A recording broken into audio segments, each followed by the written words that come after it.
Something has shifted. Not in a way you can point to. Not in a way you can explain without sounding uncertain. And Carl Jung noticed something unsettling about this moment. When people came to him just after this inner shift, they rarely said they were in crisis. They said something quieter. I don't feel like myself anymore. I can't find my motivation. Nothing is wrong, but nothing feels right. Their lives were intact. Their relationships were functioning. Their responsibilities were being met. And yet, something essential had moved. Jung warned that this is the most misunderstood psychological moment of all, because it arrives before collapse, before decisions, before visible change. And because of that, most people ruin it. They panic. They force action. They rush to fix something that isn't broken. If you feel restless for no clear reason, if familiar goals feel strangely hollow, if effort suddenly feels heavier than it used to, you are not failing. You are standing at a turning point. And what you do after the shifting determines whether the change becomes conscious growth or unnecessary suffering. Carl Jung observed that the psyche reorganizes itself long before life does. And during that reorganization, movement feels dangerous. Because the inner compass is recalibrating. And recalibration does not happen under pressure. After the shifting, the mind immediately looks for urgency. It wants certainty back. It wants direction restored. So it asks questions that sound responsible, but are not. Should I leave? Should I change everything? Should I push harder? Should I go back to who I was? Jung warned that these questions do not come from wisdom. They come from fear of uncertainty. The shift is not asking you to act yet. It is asking you to listen. One of Jung's patients was a successful businessman who came to him complaining of fatigue. He slept well. He exercised. He had no medical explanation. But he felt drained by everything that once energized him. Jung did not tell him to rest more. He asked him a different question. Where are you forcing yourself to remain interested? The man realized that his entire sense of purpose was built around an image that no longer felt alive. His energy had not disappeared. It had withdrawn. Jung understood this as a psychological law. When the soul withdraws energy, it is not punishing you. It is redirecting you. So the first thing to do after the shifting is to stop rushing yourself back into certainty. Not knowing is not failure. Not knowing is the psychological condition of transition. The psyche does not reveal new direction immediately. It first removes false momentum. If effort suddenly feels heavy, it may be because you are still pushing in a direction that no longer fits. The second thing to do after the shifting is to protect the in-between. The space where the old identity no longer holds, but the new one has not yet formed. Jung saw this phase again and again. People would come to him desperate to make a decision. Leave the marriage. Quit the job. Start over. And Jung would slow them down. Because premature decisions collapse the very process trying to emerge.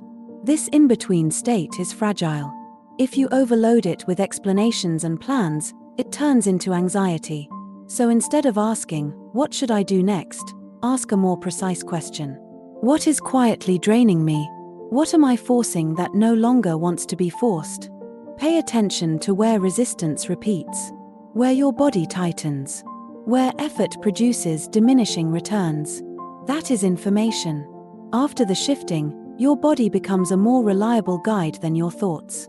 Your thoughts are still organized around the old life.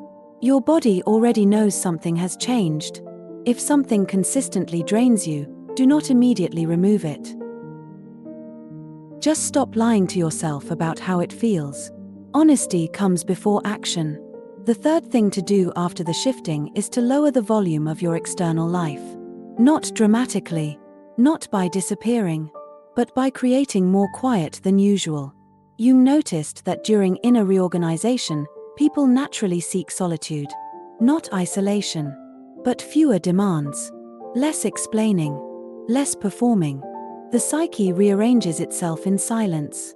One of Jung's patients described this phase as feeling like being between two breaths. Not inhaling, not exhaling. If you interrupt this pause, the breath becomes shallow. So allow more space. More walks without distraction. More moments where nothing needs to be solved. This is not withdrawal. It is incubation.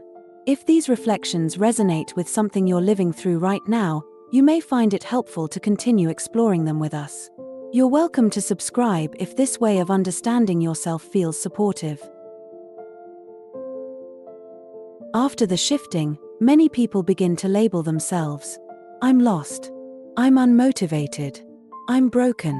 Jung warned against this. Labels freeze a process that is still alive. You are not lost. You are between orientations. You are not unmotivated.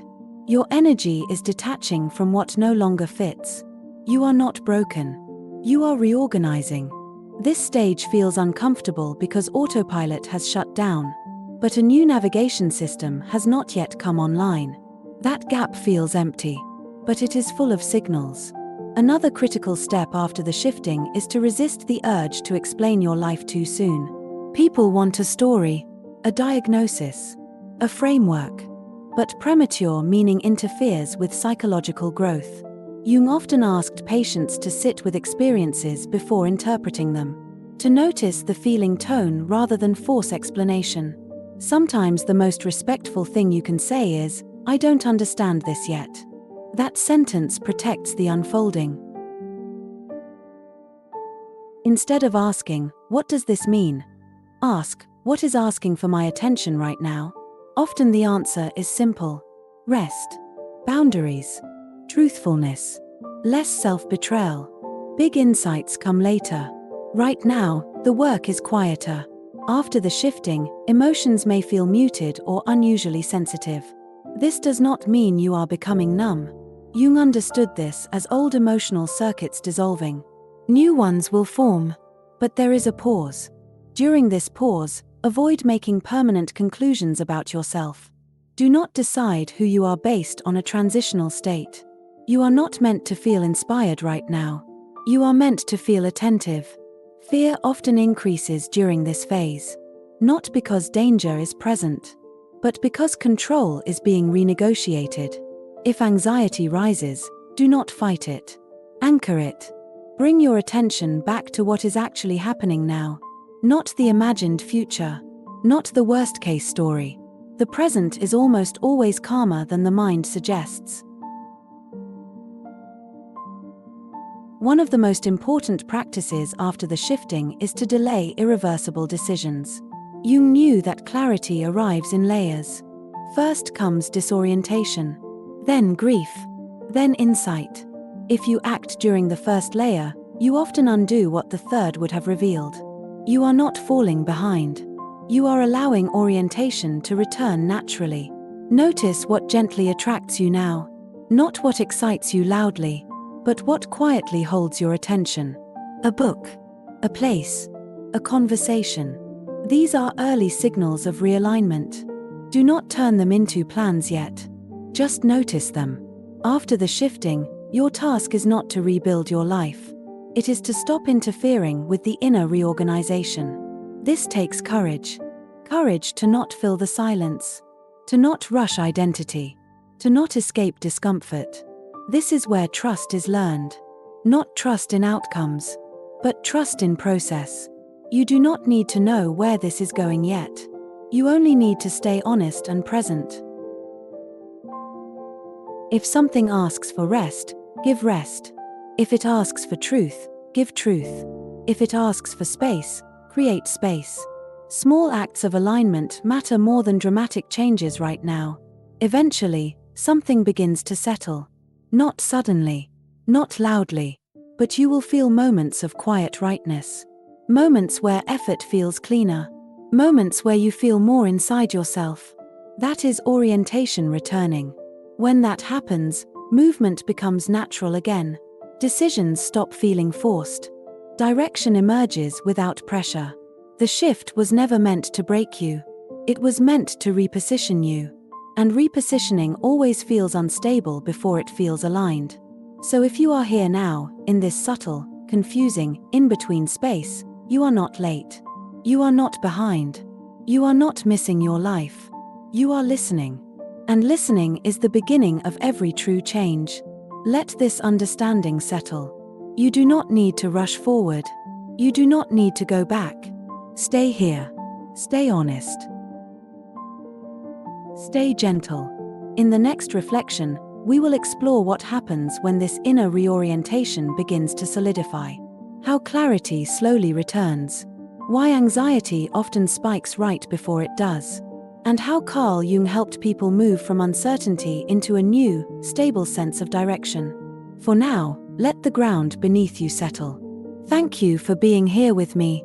Take care of your heart. And may love always guide your path.